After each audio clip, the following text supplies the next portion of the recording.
हे बघा देशपांडे सर, नवीन अपडेट देण्यासारखं काहीच नाही आहे.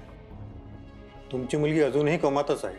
पण यावर काही इलाज आहे? I am sorry mister Deshpande, यावर खरंच काही इलाज नाही. तुम्ही देवाकडे प्रार्थना करा.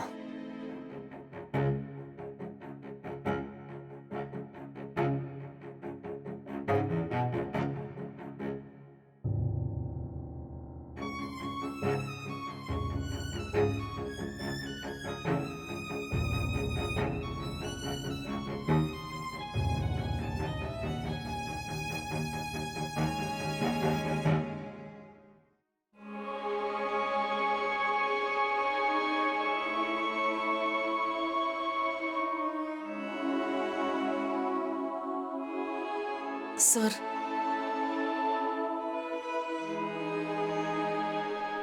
सर तुम्ही काळजी करू नका असं सतत म्हणणं योग्य नाहीये, हे कळतंय मला. पण सर तुम्ही स्वतःला त्रास करून घेऊ नका ना. काळजी घ्या स्वतःची. जयश्रीताई, माझी दीपू बरी व्हावी यासाठी मी अगदी वाटेल ते करायला तयार आहे. अगदी परदेशात जाईन, कुठूनही खर्च उभा करेल. वेळ प्रसंगी माझी किडनी विकेल आणि पैसे उभे करेन, पण पोरीला बरं करेल. सर, डॉक्टर म्हणतात यावर काही इलाज नाही म्हणून. सर असा टोकाचा विचार नका करू तुम्ही. सर मी म्हणालो ना, दीपिका मॅडम ठणठणीत बऱ्या होणार आहे. हो, होणार माझी दीपू ठणठणीत होणार, नक्की होणार. पण कधी? किती वेळा आपण मनाला समजवायचं? सर तुम्ही बसा.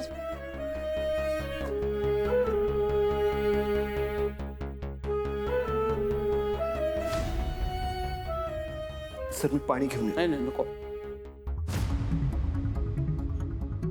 कसं आहे, आपण आपली समजूत घालू शकतो,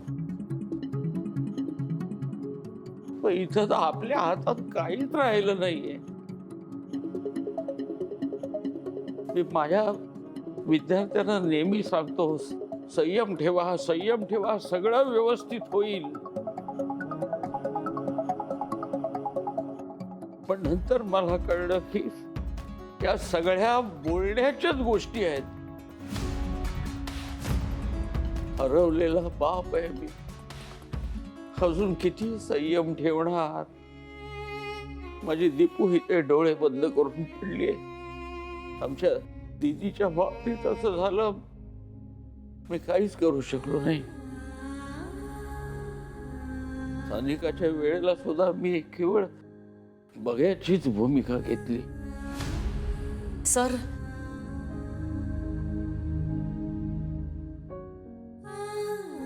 सानिका आणि कार्तिक विषयी एक खूप महत्वाची गोष्ट तुमच्या कानावर घालायची. आहे सानिकाच्या बाबतीत काय सांगायचं आहे तुम्हाला? सर सर हेच आईला हेच सांगायचंय की ह्या सगळ्या गोंधळात सानिका कार्तिक कसेही वागले, ते काहीही बोलले तरी त्यांचं बोलणं तुम्ही असं मनावर घेऊ नका. हेच सांगायचंय आईला. हो ना आई?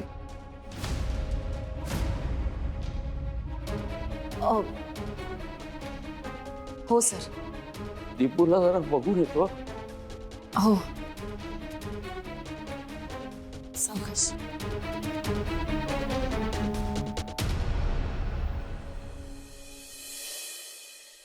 हो, मला पण एक वडापाव द्या. तुझं भरलं पोट? तू मला इथे एकटीला सोडून कुठे गेला होता? ते मी टपरीवर गेलो होतो ग. टपरीवर? हा. कशासाठी?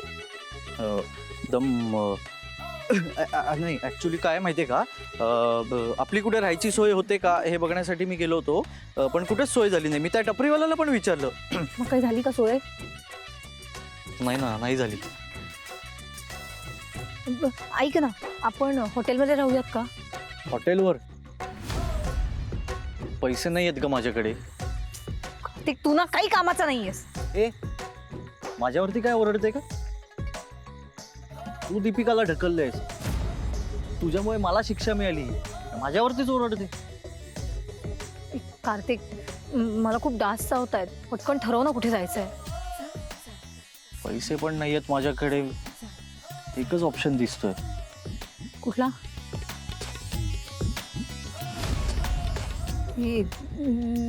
नाही नाही हा कार्तिक, अजिबात नाही हा. देशपांड्यांच्या घरी अजिबात नाही जायचं. अगं सानू, आपल्याकडे दुसरा ऑप्शनच नाहीये. कार्तिक, काहीतरी दुसरं ऑप्शन काढ ना. ठीक आहे, मग राहू रस्त्यावरती. कार्तिक, मग काय, हे सगळं तुझ्यामुळे झालंय. माझ्यामुळे? माझ्यामुळे? मुक्तामुळे झालंय हे सगळं. नको तिकडे पचकली. हो यार, त्या मुक्तांनी तर आपल्या दोघांचा गेमच केला. तुला मी ना नाही सोडणार अजिबात. ऐक, आपण तिला नंतर बघू. आधी थोडे दिवस तुझ्या घरी राहायला तर जाऊ. विभू, पण सासूबाईंनी सांगितलंय की घरी सगळं खरं खरं सांगितल्याशिवाय परत यायचं नाही. आता बाबांना सगळं खरं कसं सांगणार रे? ते बघू नंतर. आधी आपण तिकडे जाऊया तर. ठीक आहे, तू जा, रिक्षा बघ. हा, ऐक ना, वडापावचे पैसे दे. हा तू. रिक्षेचे पण पैसे आहेत ना तुझ्याकडे?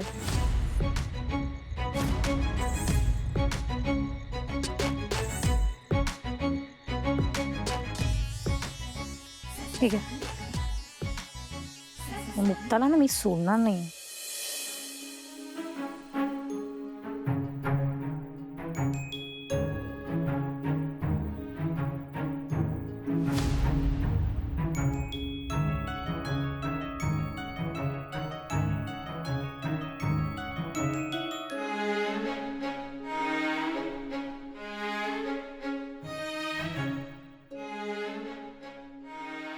अरे वा, मुक्ताबाई, ताप गेला की नाही तुमचा?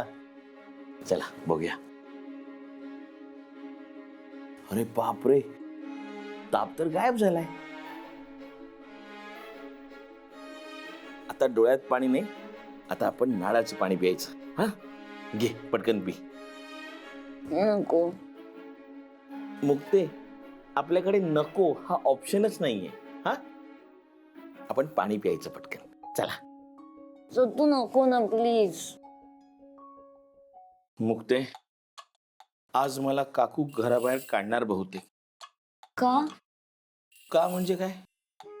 अगं त्या जाताना मला सांगून गेले आहेत, आपल्या मुक्ताची काळजी घे, तिला काय हवं नको ते बघ. आता तू काही खाणार नाही पिणार नाही म्हटल्यावर त्या मला घराबाहेर काढणार. मग काय, मला घराबाहेर राहावं लागणार. मग रात्री बाहेर झोपायचं. मग असे मोठे मोठे डास मला चावणार. अरे बापरे, अरे बापरे, मग काय, कशी झोप लागणार? मुक्ते, आपण एक काम करूया, आपण ना तुझ्या आजारी असण्याचा व्लॉग बनवूया. हा, त्यात तू सांग, हाय मी मंचली मुक्ता, पण आता थोडी हलचली मुक्ता झाली आहे. चला चला चला, शाळेचं पाणी प्या. चला चला चला. सत्तू, थँक्यू. का? तू कालपासून किती माझी काळजी घेतोस. तू आहेस ना म्हणून माझं अर्ध टेन्शन गेलं. मला त्रास होत होता, सारखं सारखं तेच डोळ्यासमोर येत होतं. माझी लाडकी बहीण आहेस तू. तुला कुठलाही त्रास झाला ना तर हा भाऊ तुझ्यासाठी कायम असेल. हा, पण आता जसं मनात ठेवलंस ना तसं मनात नाही ठेवायचं. हा, सगळं भावाला सांगून टाकायचं. आता गोड बहिणीने काय करायचं, पाणी प्यायचं. चल चल चल चल.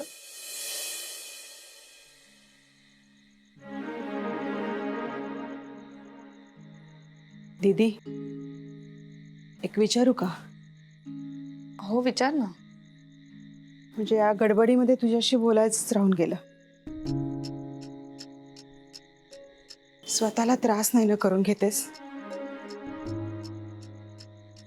हळूहळू सगळं जुनं विसरायला हवंय आता. हो आई, पण तू असं सगळं अचानक का विचारतेस? दीदी, आज ओळखते का ग मी तुला? रात्र रात्र जागी असतेस. परवा पाहिलं मी, खिडकी बाहेर एकटक बघत काहीतरी विचार करत बसली होतीस? नाही अगं आई, ते सहज बसले होते मी. दीदी, आई बरोबर सगळं मन मोकळं करायचं असतं, तिला सगळं सांगायचं असतं रे बाळा. बाबा आले, मी बघते. अगं, बाबा आत्ता निघालेत हॉस्पिटलमधून. मला फोन आला होता मगाशीच त्यांचा. कोण अशी बेल वाजवते? थांब, मी बघते.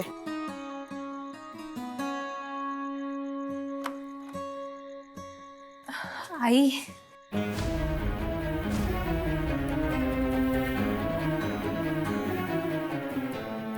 सानू, अशी अचानक? आई, आई बरी आहेस ना तू?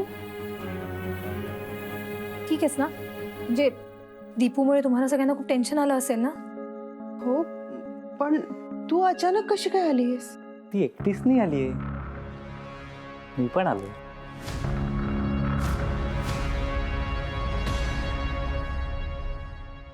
हळू हळू हळू.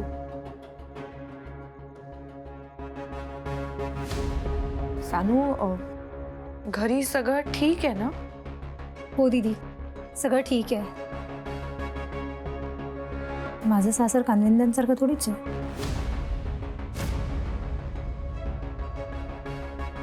आत ये. आई, हं. सासूबाईंचा काही फोन वगैरे आला होता? नाही का? मीच पाठवलं. हो हो, हो हो. ते हो, सासूबाईंनाच पाठवलं आम्हाला इथे. तुम्ही दोघं काय बोलताय ना, मला काहीच कळत नाही. ऍक्च्युली मलाही कळत नाही मी काय बोलतो. आई, ते त्या दिवशी मी तुमच्या सगळ्यांबरोबर संबंध तोडून इथून निघून गेले. मी ठरवलं होतं की परत नाही यायचं या घरी, पण मग दीपूचा एवढा मोठा ऍक्सिडेंट झाला, मग यावंच लागलं ना. काळजीपोटी. सासूबाई म्हणाल्या की दीपूचा एवढा मोठा ऍक्सिडेंट झालाय, तुम्ही सगळे खूप टेन्शनमध्ये असाल, मग आधार द्यायला जा म्हणून आले मी. काळजीपोटी. बेबू, तू असा बसलायस काय? जा ना, ती बॅग बेडरूम मध्ये ठेव. जा. बेडरूम मध्ये? तिकडे? ए, मी नाही जाणार हा. तिकडे बेड लांब लांब आहेत. म्हणजे लांब लांब लांब आहेत म्हणजे अगं, मला झोपेत लोळायची सवय तुला माहिती आहे ना. तो बेड लहान पडतो म्हणून मी इथेच झोपतो ना हॉलमध्ये, काही टेन्शन नाही.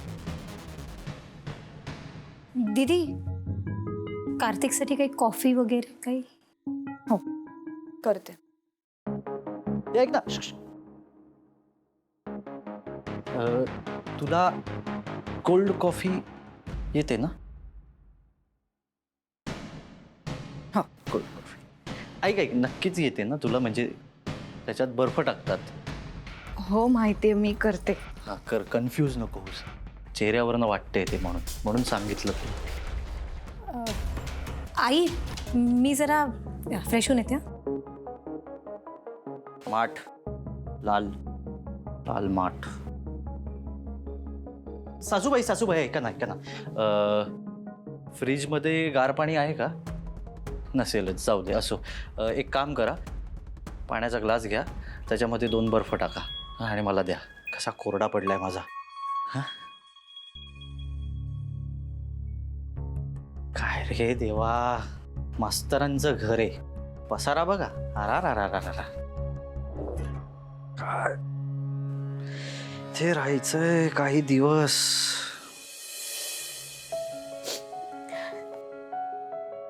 दीपिका,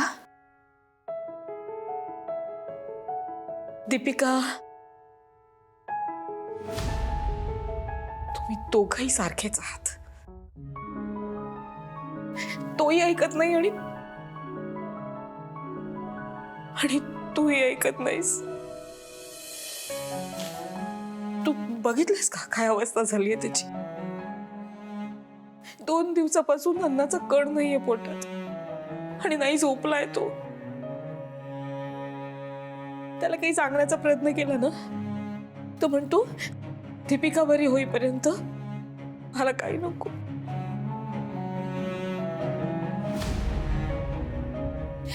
दीपिका, काय करू मी या मुलाचं? त्याला ओरडू का? काही उपयोग नाही, तो नाही ऐकणार आहे माझं. दीपिका, तू उठ आणि तू ओरड त्याला. तू इंद्रा, दीपिका उठली ना की मी सगळं सांगणार आहे तुझ्याबद्दल तिला. आई हे बघ इंद्रा, तू 2 दिवस झाले काही खाल्लं नाही, झोपलाही नाहीयेस तू. आई मी तुझं काही ऐकणार नाहीये. मी आता तुझ्यासाठी काहीतरी खायला आणते. तू खायचंयस थोडस आणि थोडा वेळ झोपायचंयस. मी सांगत नाहीये, मी ऑर्डर देते तुला. तुला ते करावं लागणार आहे. आई डोळे झाकले तरी दीपिका मॅडमचा चेहरा समोर दिसतोय. खूप वाईट वाटतं की काहीच करू शकत नाहीये. मला सगळं कळतंय, पण दीपिकाला ही अशा अवस्थेत बघून मला इतका त्रास होतोय. तुझं काही झालं तर मी कुणाकडे बघायचं? नाही, तू तू तू प्लीज काहीतरी खाऊन घे. आईचं ऐकणार नाहीयेस का रे? इंद्रा, खाशील ना? तू बस बस इथे.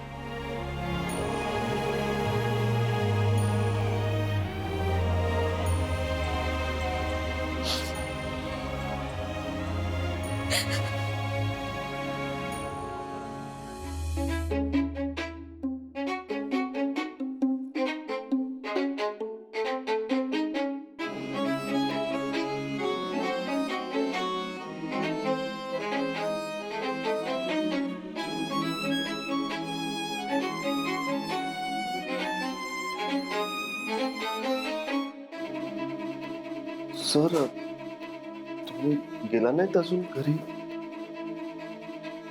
तू काही खात नाहीयेस असं समजल्यावर मी निवांतपणे घरी कसा जाऊ शकेन रे? काय काय झालं? का खात नाहीयेस तू? नाही, असं काही नाहीये सर. मी तुझ्यासाठी काहीतरी आणलंय खायला. बस, अरे बस बस.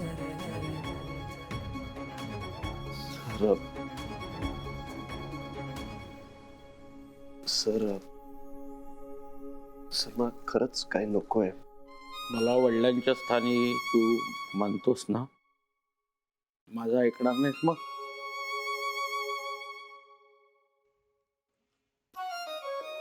भेळ आणली तुझ्यासाठी.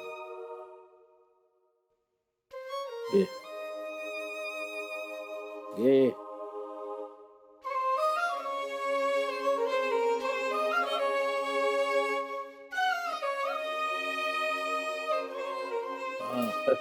ते का आमच्याकडे मिरचीचं फार खाल्लं जात नाही, पण मिरचीशिवाय भेळीला मज्जाच नाही.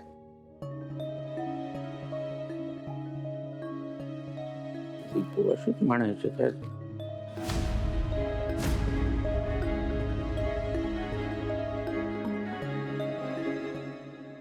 घे घे.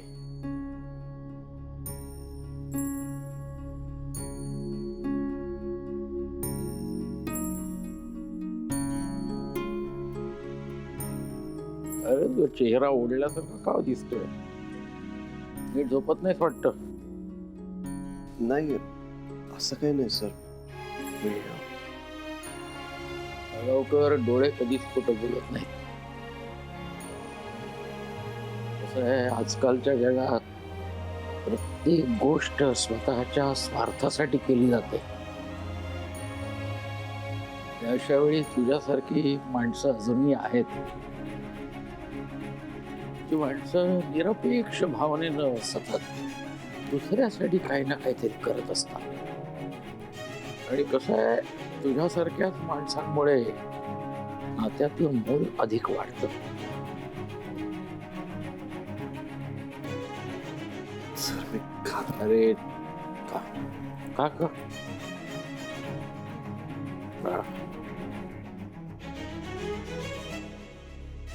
आता तू फक्त माझं एक ऐकायचंस.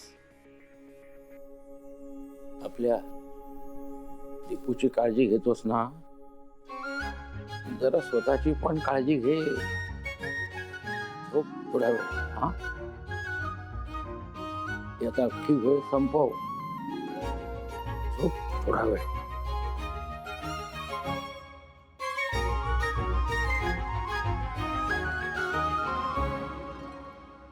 सर, डोळे उघडे असताना हे असं वाईट स्वप्न बघतोय मी. कदाचित डोळे बंद केल्यावर अजून काहीतरी वाईट स्वप्न दिसेल आणि मी आत्ता अजून कुठलं दुःख नाही झेलू शकत. त्यापेक्षा मी असा जागाच बरा आहे. निदान डोळे उघडे असल्यावर मॅडम बऱ्या होतील ही आशा तरी ठेवता येते.